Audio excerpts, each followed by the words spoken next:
Shalom. Kal halalim la banawa Yahweh. Ala hayanawa bahasham Yahweh Shai bahasham Rakak Wadash.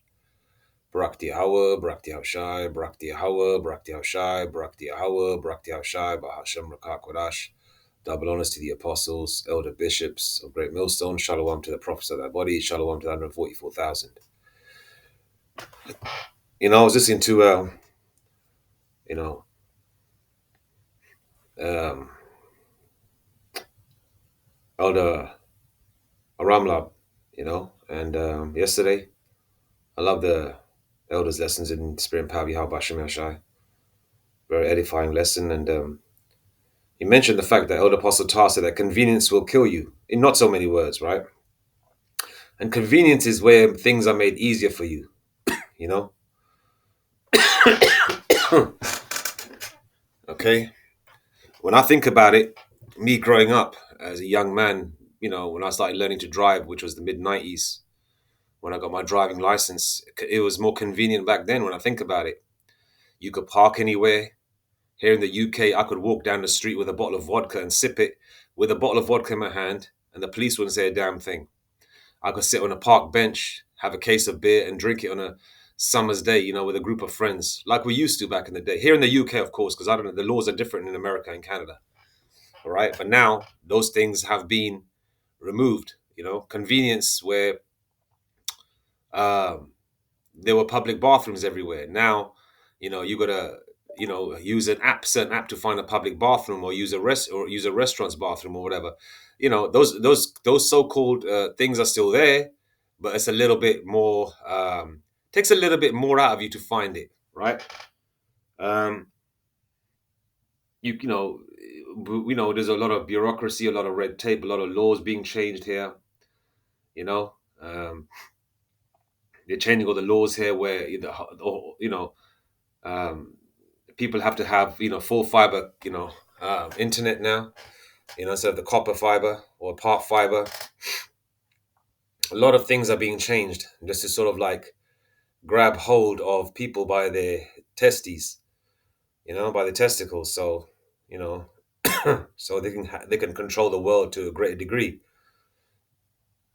But nowadays, convenience means from a tech perspective, where they're trying to speed things up, trying to get rid of the human element, you know, and and that human element isn't there anymore, And I was, even though I watch worldly things like everybody else, right? I was watching Trick Daddy,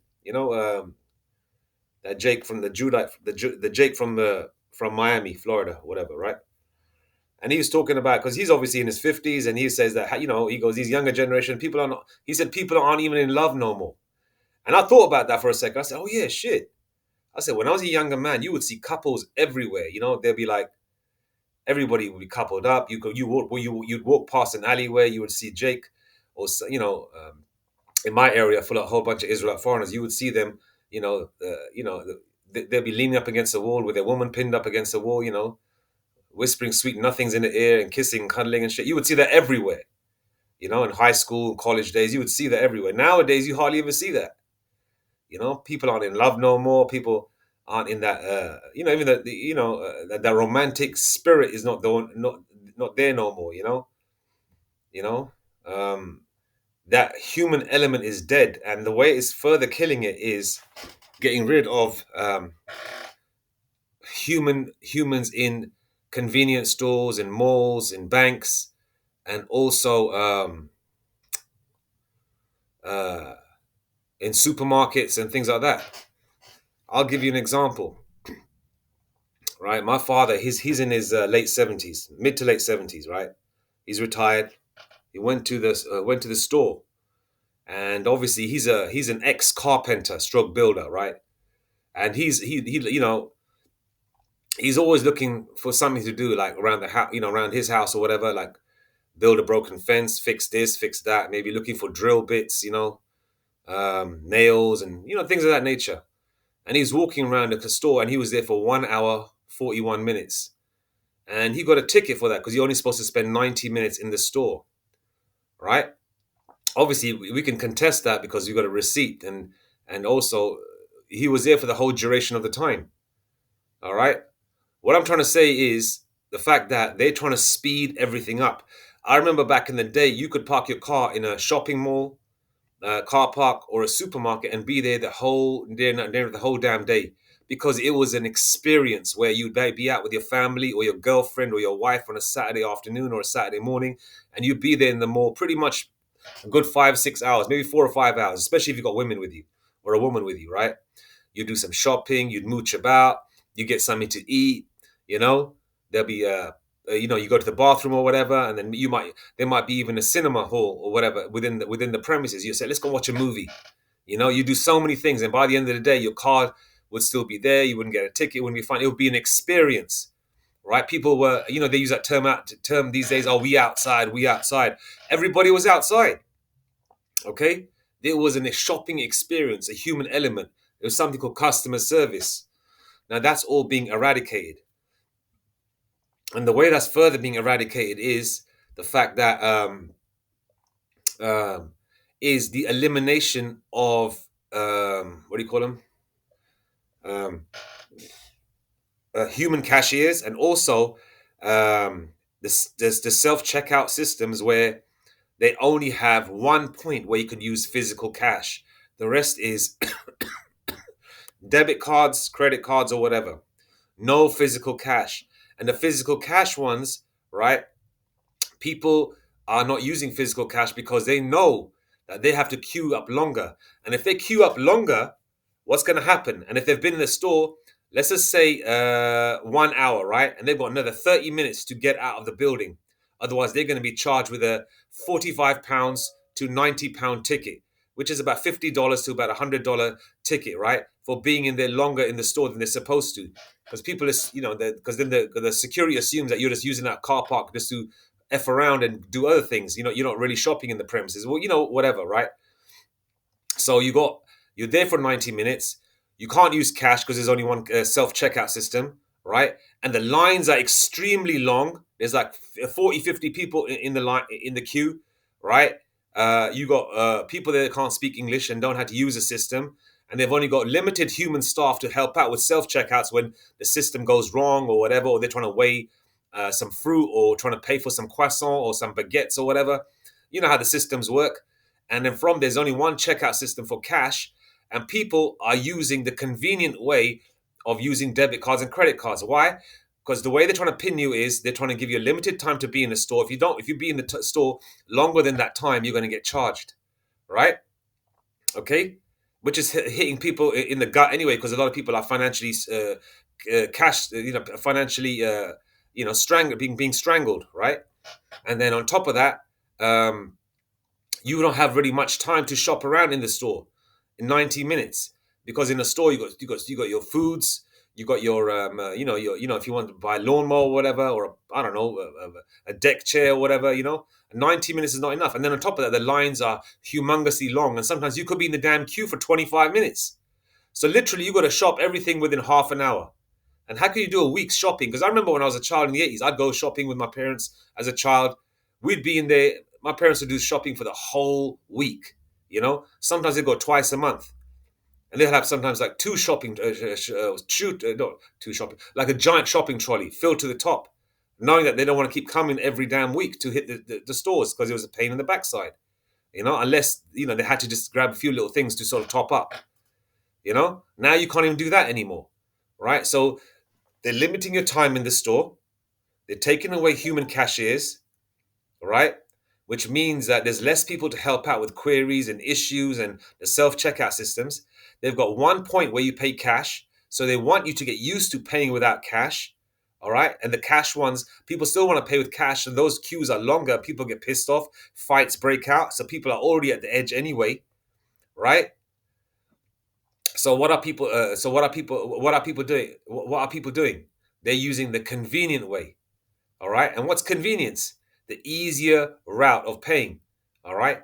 And this is going to lead to the mark of the beast, the BEAST, the Revelation 13, 15, 16, and 17. Okay. Which is going to lead to people taking the convenient way out when the financial system goes bust.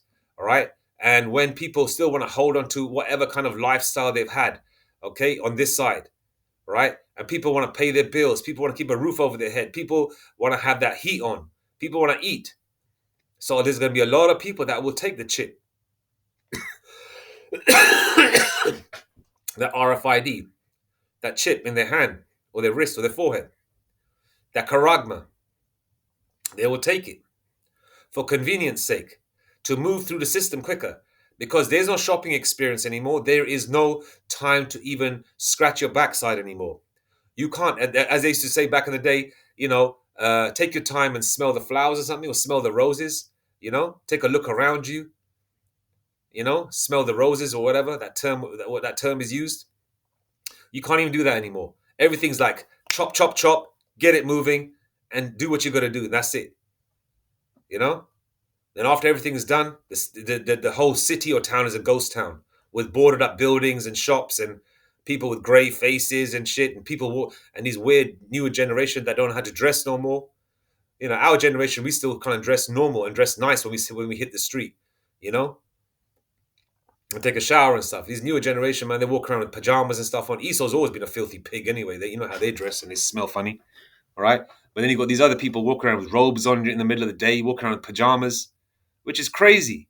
So we're in a weird, weird, weird world, right? I hope you understand the gist what I'm trying to get into. The way they're trying to pin you, okay?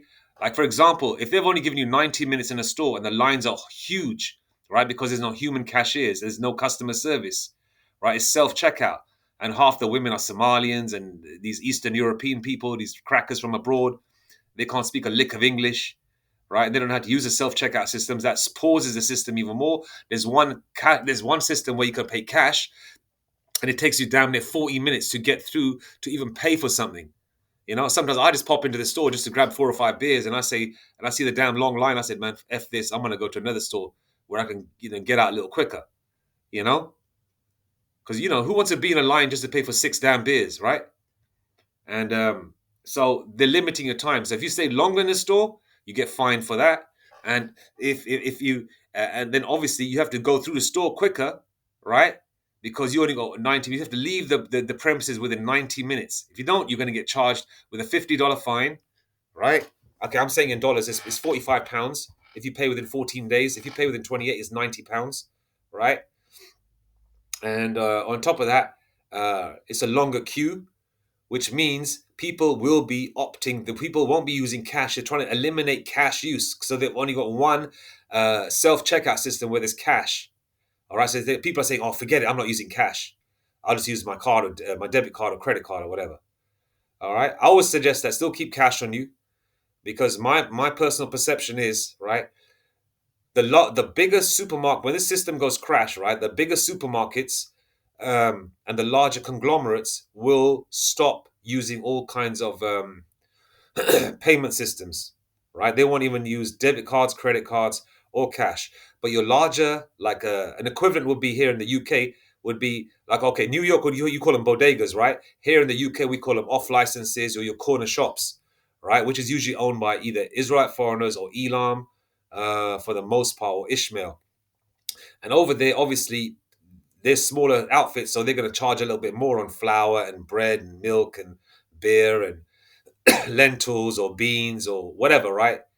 Um, your plum tomatoes and your cucumbers, lettuce, and all that kind of thing, right? Because they're smaller outfits, they're not going to be clued into the bigger picture, but they'll still be using cash. So when things go bust, it's always good to have a good chunk of cash. I don't know, a couple of G's or whatever in your house. All right, but I would say bare minimum, right?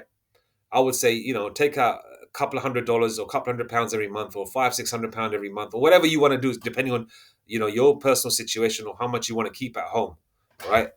But you should keep a good chunk at home, at least, several £100, or a couple of £1,000 or whatever, or maybe more, right? Shit, maybe even 5-10 G's or whatever, whatever your situation is.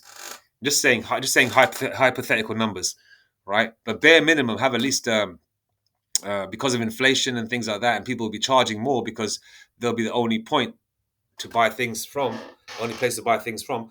So basically, so the smaller outfits will get the information late. That they'll just assume that, okay, their systems have gone down that you can't use debit cards or credit cards. So what they're going to do, they can say, okay, we'll take cash only. So they're the only, the smaller corner stores will be getting the information late. So you can use cash from them. You can use your cash that's you got at home there to buy your goods and services. All right. But otherwise, if you still want to use cash and still have that old school feeling, nothing wrong with that.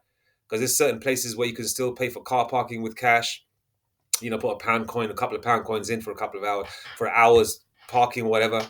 Or, if you want to pay for an ice cream or a beer at the corner store with cash, do that. I still do that. But for the most part, in the world that we're in, people are using debit cards, but still keep that cash on you as an emergency situation, because that time will come. Well, that will still give you access to goods and services for at least a couple of hours before the corner stores or the corner bodegas find out that shit, this money ain't worth nothing, because a lot of these people don't know what's coming. A lot of people think that money's going to be here forever. These crackers' faces are going to be on the money forever. The dollar, the pound, the euro is still going to be of significant value. So they will take the cash. They're going to say, okay, our card systems are down. Our credit and debit card systems are down. Debit card and credit card systems are down. Okay, we'll take the cash. Okay, and then they'll probably say, we're only taking the right amount of money or whatever. Okay, and people that are in the know, they'll say, you know what, keep the change, whatever, or they might even give you the change back. I'm just speculating, right? I'm scrutinizing and trying to analyze a situation from a spiritual and a practical standpoint in my mind, how things will go down in the environment that I'm in London. All right. And I believe similar parts of New York could be like this, or, especially where Jake stays at. Excuse me. All right. So this is the world that we're in. I know I've said a whole lot. I hope it made a bit of sense. Okay. So they're trying to make the world a very convenient place where um, they're trying to make it seem like it's convenient. They're taking all your freedoms away. They're pushing you into a corner, pushing you into using your debit cards and credit cards more. Then eventually it'll be the RFID chip, which will be in your hand or your forehead. Okay. Convenience will kill you. Convenience is a man's most turbulent paradox. We believe that things in which become we believe that things in which become easier will ease our own existence. But through convenience, we reject the soul's yearning for life and affirmation for existing in the flesh and bone. Man has only grown strong through turbulence. Okay? Gold is tried in the fire. Man has only grown. Okay, let's go through that scripture actually. Um, uh, gold is tried in the fire. Gold is, comfort, right? And lack of adversity, right? There's nothing wrong with being comfortable, because we all need our downtime. Okay, don't get it simple, all right? But if everything is handed to you easily, right?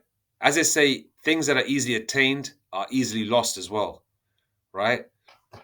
Someone that works hard, or someone that has gone through tribulation and trials and trial and error and has gone through adversity is usually someone who's, as we say in this world, not a pussy. All right, someone who's a soft, someone who's like has had everything convenient, right? Has had like a real mollycoddled life, and is usually like a Pee Wee Herman, a soft ass LMNOP person, right? Ecclesiasticus 2 and 5. For gold is tried in the fire, and acceptable men in the furnace of adversity. And what's adversity, right?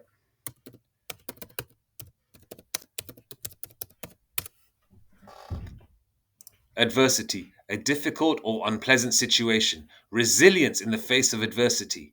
Okay? A difficult or um, let's go back there again. A difficult or unpleasant situation. That's adversity. All right? Man has only grown through turbulence. Okay, let's get the definition of turbulence. Man has only grown strong through turbulence. Turbulence.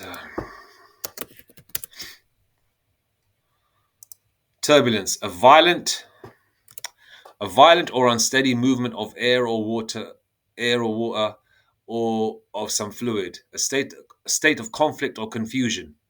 That's what turbulence is. A state of conflict or confusion.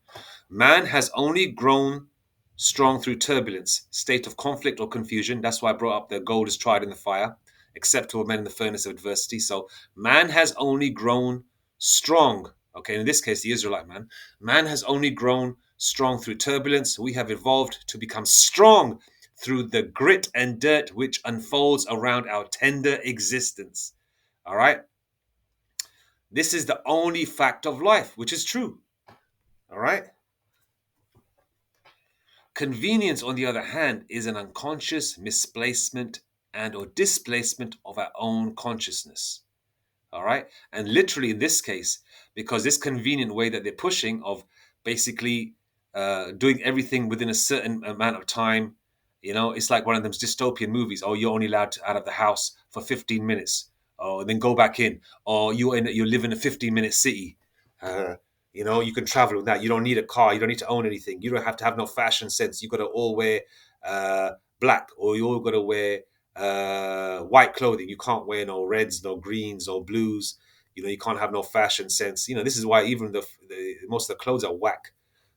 You got to find places that have that sort of element of style of clothing that we grew up, especially like myself. The fashions of the mid 90s and early 2000s or whatever.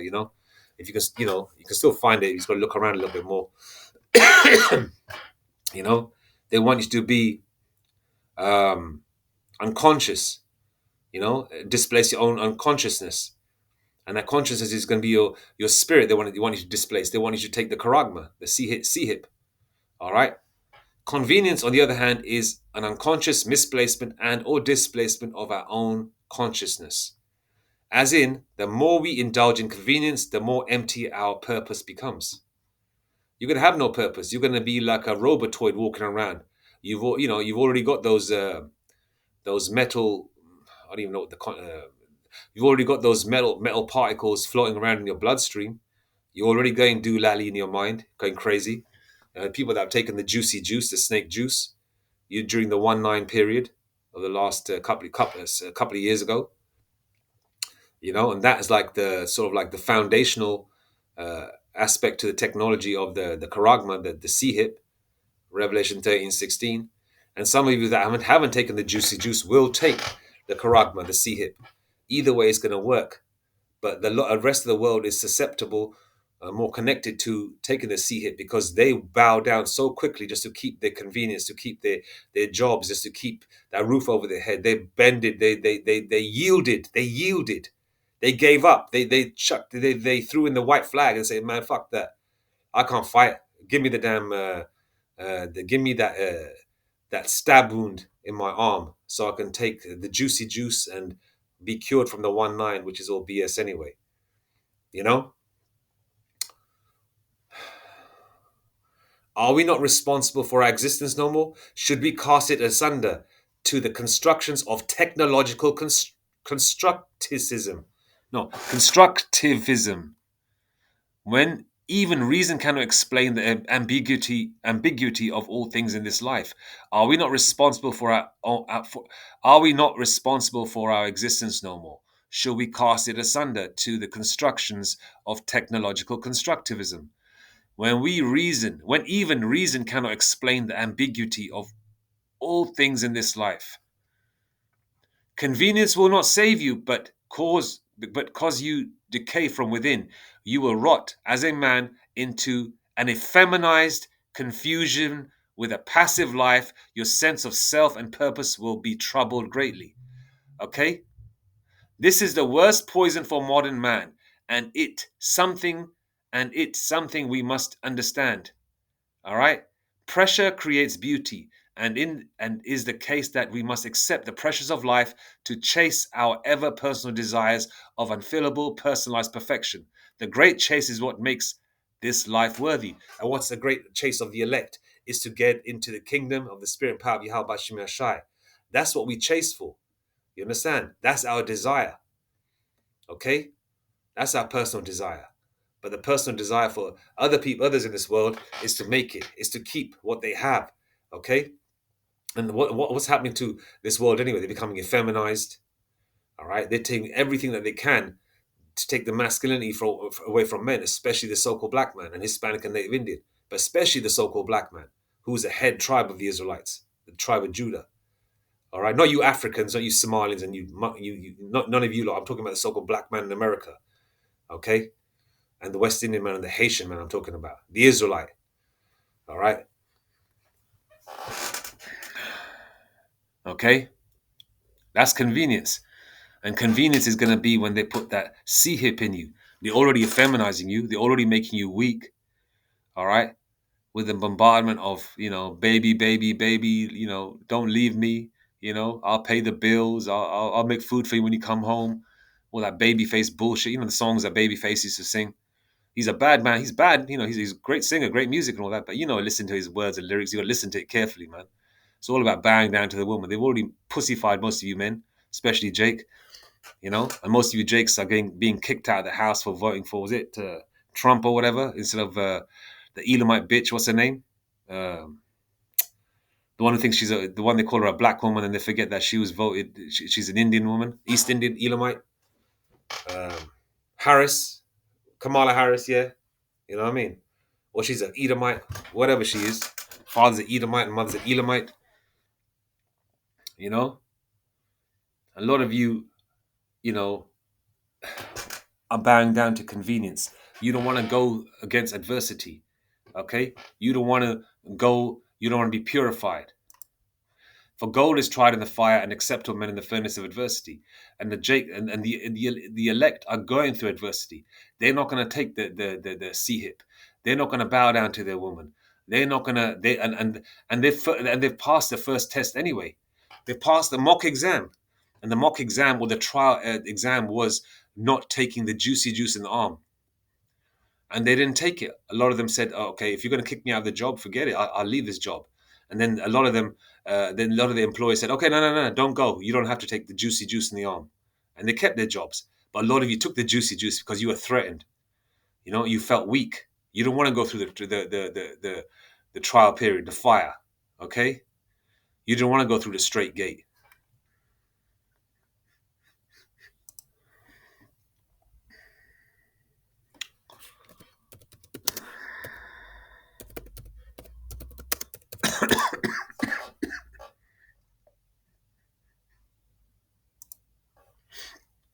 Zechariah 13:9. And I will bring the third part, that's the elect, through the fire and will refine them as silver is refined. Okay, that's through trial and error, turbulence, adversity, which makes a man, which takes away convenience. Okay, because they don't want convenience on this side. They want to go through the hellfire, so to speak, and be purified because they want the blessings of Yahweh Bahashem Yahshai. Because this world, this life is a test.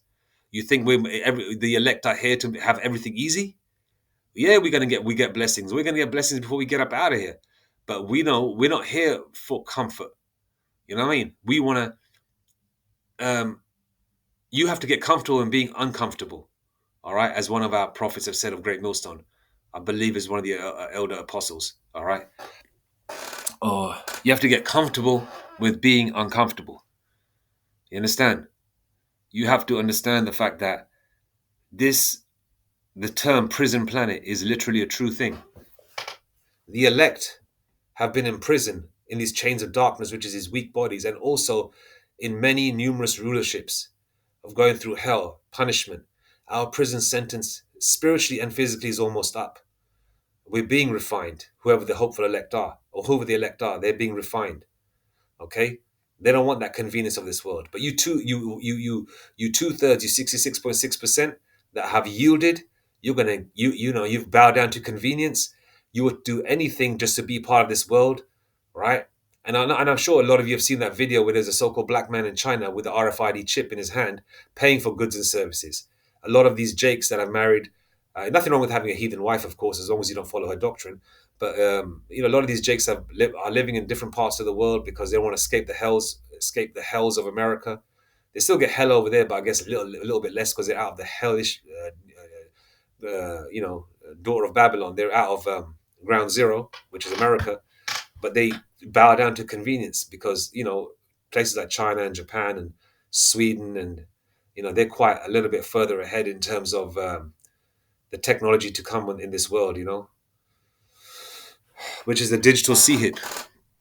But the elect are going to make it through. Zechariah 13 and 9. And the elect are not bowing down to convenience. Because where's that? Where is it again? Convenience will not save you, but cause you decay from within. That's when you take that charagma, what's going to happen? You're going to have that scab, yeah, from within, okay? You will rot as a man. You're going to have that scab, okay? And you'll be cursed spiritually because the Lord Yahweh Shemashah will kill you. You will rot as a man into an effeminized confusion with a passive life. Your sense of self and your sense of self and purpose will be greatly troubled. Will be troubled greatly. Convenience will not save you, but cause you decay from within. You will rot as a man into an effeminized confusion with a passive life. Your sense of self and purpose will be troubled greatly. Okay, you're going to lose yourself in every way. All right. Zechariah 13 and 9. Actually, let me get that scripture. Scab. Scab. Is this scab on the hand? Lord willing, it comes up. Oh, no, it's going to... let me see if I can find it here.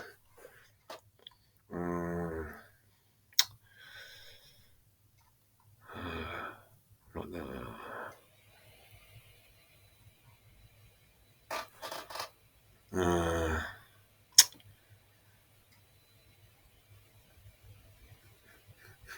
Let me see if I can find it. Scab. Put scab and mark of the beast. See if that comes up. Mark of the beast. See if that links up.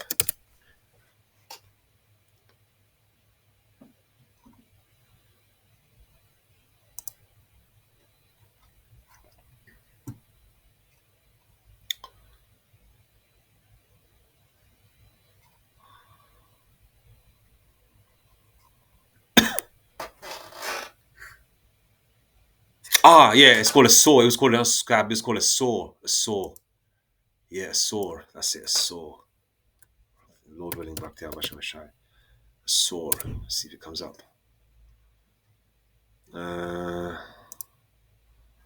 Saw.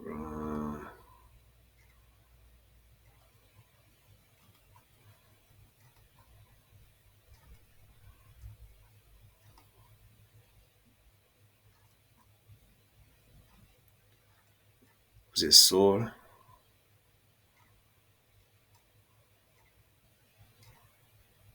Damn it.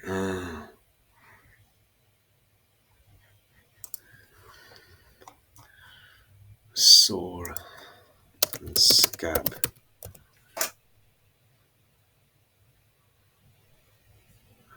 And wound.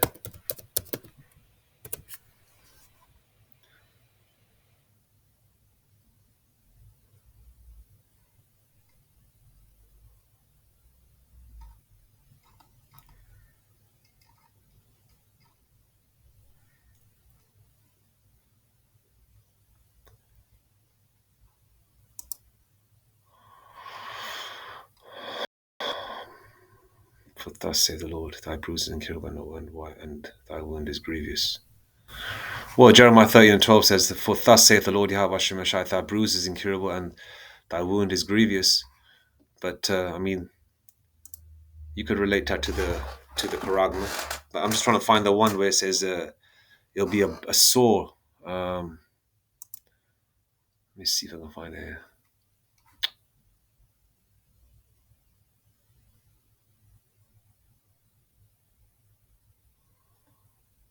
Damn it, man.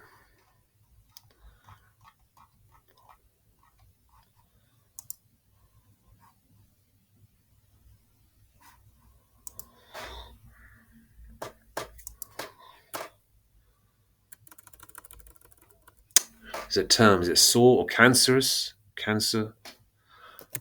I don't don't know if that's in the scripture, the word term cancer.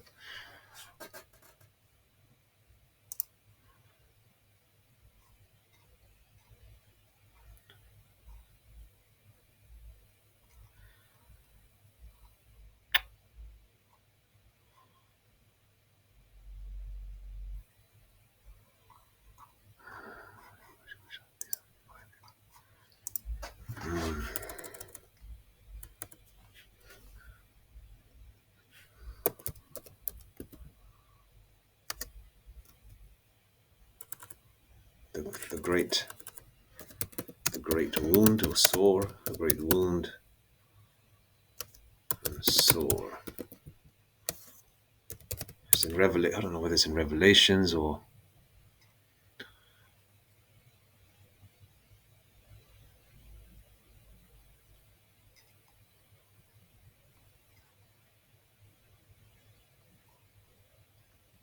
okay. Brakti Habashimashai. Revelation 16:2.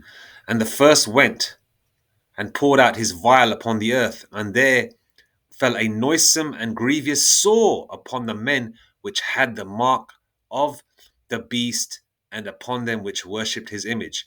That's what's going to happen to you lot. Okay? And where is it again? Convenience will not save you, but because you decay from within. And that's that mark of the beast, the sore, the grievous sore. You will rot as a man into an effeminized confusion with a passive life. Your sense of self and purpose will be greatly troubled.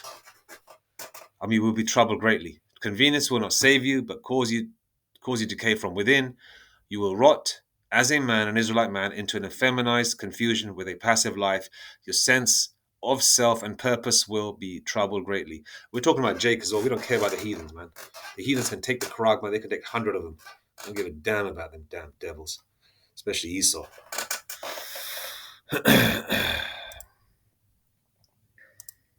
Okay. Okay.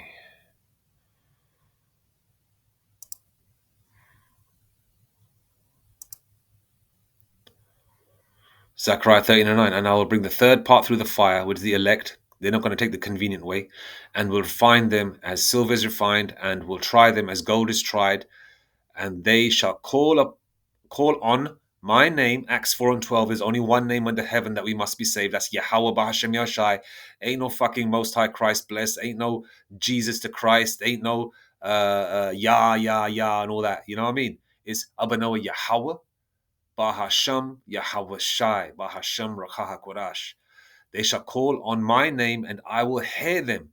I will say, it is my people, and they shall say, the Lord Yahweh, thy power. The Lord Yahweh Bahasham Yahshai is my power. Okay?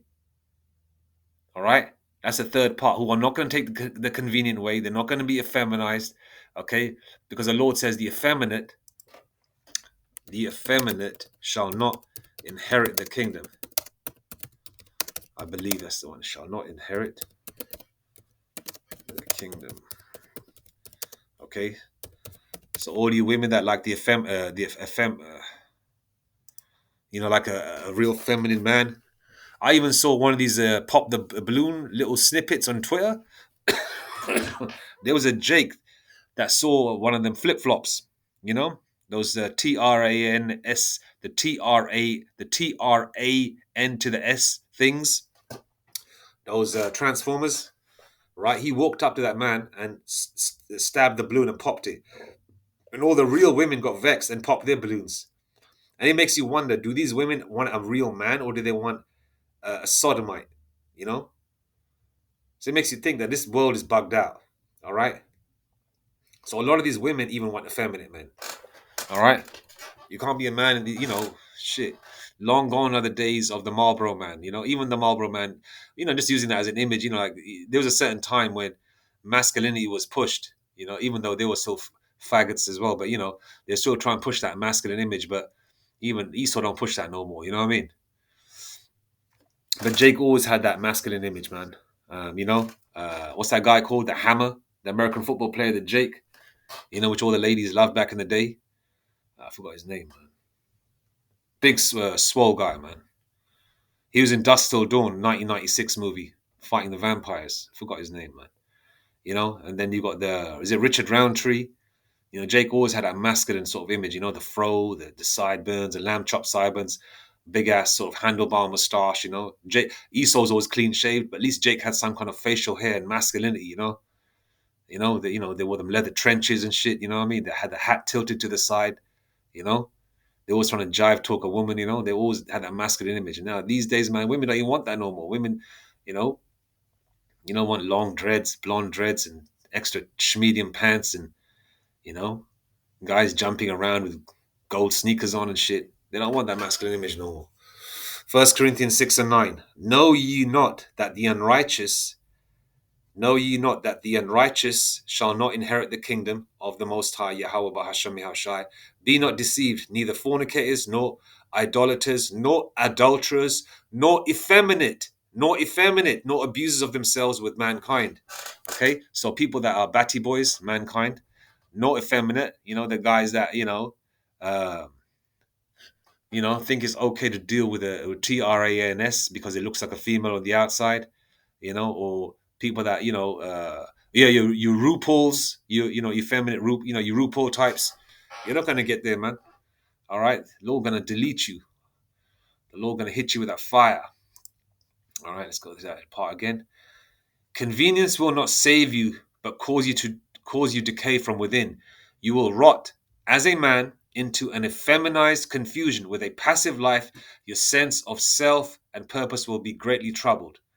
Okay, this is the worst poison for modern man, and it's something we must understand. All right, pressure creates beauty, and it is a case that we must accept the pressures of life to chase our ever personal desires of unfulfillable, personalized perfection. All right. Obviously, we won't be perfect on this side because we have to be changed to be perfect. But what makes sense here is we've got to deal with the pressures of life. We've got to go through the straight gate. All right. We can't take the easy, convenient way. We've got to fight. As Chuck D said, we got to fight the power. And the power is who? These damn devils, their power. We got to fight their power in the spirit and power of Yahweh Hashem Yashai, you know? And what are we chasing? Our personal desire, man, is to be with the Lord, Yahweh Hashem Yashai, man, to be beamed up into the chariots with the Lord, whether you're part of the 144 elect men or part of the greater one third, man. It doesn't matter. You want to be with the Lord, man. You want to behold his majesty, you know? And he's looking at you in a favorable way, man. That's what we want. We want to be out of this hell. You understand? So we are not going to take the convenient way, Abaratazar. You know. So overall, this is what they're doing, man. And convenience will kill you. You've already seen people. What's that show? What's that movie or program called that came out a little while ago? Suddenly died or suddenly dead or whatever. People that took the juicy juice were dropping. They had like little snippets, or some people just like waiting for trains or whatever. Haven't seen the whole movie or whatever, but I saw parts where I think it was a Moabite or Edomite or whatever, and they were like standing near the train, standing near the train tracks, so they were waiting for a train. And before the train came, the Lord just sent a demon, to the demon in a demon just went there, a death angel, and something happened to them, and they just died, and they suddenly just dropped, and then before you know it, the train ran over them. And these are the people that took the juicy juice because they wanted the convenient way out. They took that snake piss, they took that stab wound, you know, all right, because they wanted the convenience. They wanted their life back to normal. They didn't want to be on lockdown. They wanted to be around their friends. They wanted to be at work. They wanted to go to the club. Now when when the financial system crashes, yeah, they're gonna want that convenience again. Okay, they don't want to fight the power of Esau. They want they want the easier way. They want to be effeminate. They want to say, no, I don't want to fight them. Or I got kids to feed, man. I got my wife. She's bitching and moaning. I want to keep this roof over my head. No, I don't want to fight them, man. I don't want to do that. I'm just gonna go there, line up, take my little technology in my arm or my hand or whatever, and my forehead. They're gonna pay me X amount of credits each month. I'll be able to pay my mortgage and whatever. I can buy food. They're gonna let us out of the house for 3 hours a day. I can go to the park with my dog or whatever, you know.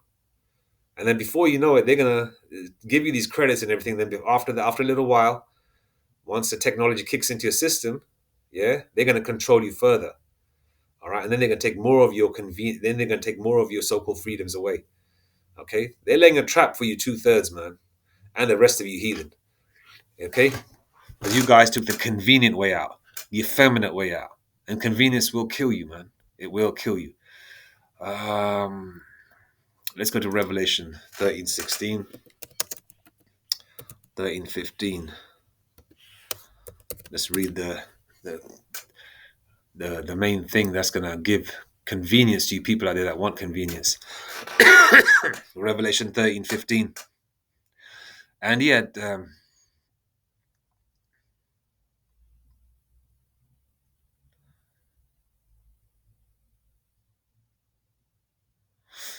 Revelation 13:15. Yeah, and he had power to give life unto the image of the beast, that the image of the beast should both speak and cause that as many as would not worship the image of the beast should be killed. Okay, those that are not going to take the charagma, they're going to try and delete. Okay, and verse 16, and he causeth all both small and great, okay, your regular employees and your CEOs and MDs and your chairmans and all that, rich and poor, free and bond. All right, rich and poor, free and bond. You know, people that are in prison, people that are outside prison, to receive a mark in their right hand or in their foreheads. Right hand is mentioned because it's the dominant hand. Even if you're a lefty, even if you're a southpaw, for example, in boxing, or even if you use your left hand first for everything, the right hand is usually the dominant hand for most people. All right, to receive a mark in their right hand or in their foreheads. Verse 17, and that no man might buy or sell save and that no man might buy or sell save he that had the mark or the name of the beast or the number of his name. All right, and that no man might buy or sell save he that had the mark or the name of the beast or the number of his name. Verse 18, here is wisdom. Let him that hath understanding count the number of the beast, for it is the number of a man, and his number is 600, 3 score and 6, and that's 666. Okay? And that's how a lot of you 2/3 are going to take the charagma, which is a C hip, the RFID C hip, and you heathens are going to take it. All right? A lot of people are going to buck up. All right? But the ones you're going to see buck up and get spiritual power are the elect, and they're the Israelites, the so-called black man, Hispanic man, and Native Indian, and also those that are from the paternal lineage, no matter what you look like. All right, if you see a so-called white man get spiritual power, or a so-called guy that looks East Indian, like a dot head looking person, that gets spiritual power and switch up like that, he's not one of those people. He's an Israelite. He just looks like a heathen because Jake men dealt with heathen women. If you see a Moabite, a Gook looking person with spiritual power, praise the name of Yahweh Ba'ashem Yahushai, right? He's an Israelite. He may look like Bruce Lee, but he's an Israelite by bloodline. Remember, Jake men dealt with heathen women from way back when, all right, for thousands of years. Your looks can change in one generation. How much more when it's been several, 10 generations, for crying out loud, even more. You know, that seed is still alive and well, all right? So a lot of those people that are going to buck up against this C-hip are going to get spiritual power. Some are going to be put to death, all right, but the Lord is going to put angels around them so they don't feel the pain because the Lord has seen that they got faith. Hebrews 11 verse 1. Faith is the substance of things hoped for and the evidence of things not seen. All right. The Lord has given them faith. Faith is a grain of a mustard seed, so they're not going to feel the pain. All right. But you 2/3 are going to take it because you're going to be crying and shit. You know, like a tough guy who says he's so tough, but as soon as, like Mike Tyson would say, uh, then they're not tough no more once they get punched in the face. And once the government comes slamming down on you, so-called tough guys out there, you're going to be crying and shivering in the corner, man. All right. So convenience will kill you, man. All right. Thoughts on thinking. Anyway, all praises to Yahweh, Bahashem, Yahushai, Bahashem Rakakwadash, Mawatha Bad Babal, Kwam Yasharala, Shalom. Okay, and peace to the elect. All right, the elect lady out there, man, and may Yahweh Hashem Shai keep us and our families and our baratizah, the hopeful elect, whoever they are, get beamed up into the chariots in the spirit and power of Yahweh Hashem Shai, as well as, our children and any family members. But it's all up to Yahweh Hashem Shai. We have the hope that these things will come to pass. But anyway, all praise to Yahweh Hashem Shai, Bashem Kodash. Shalom.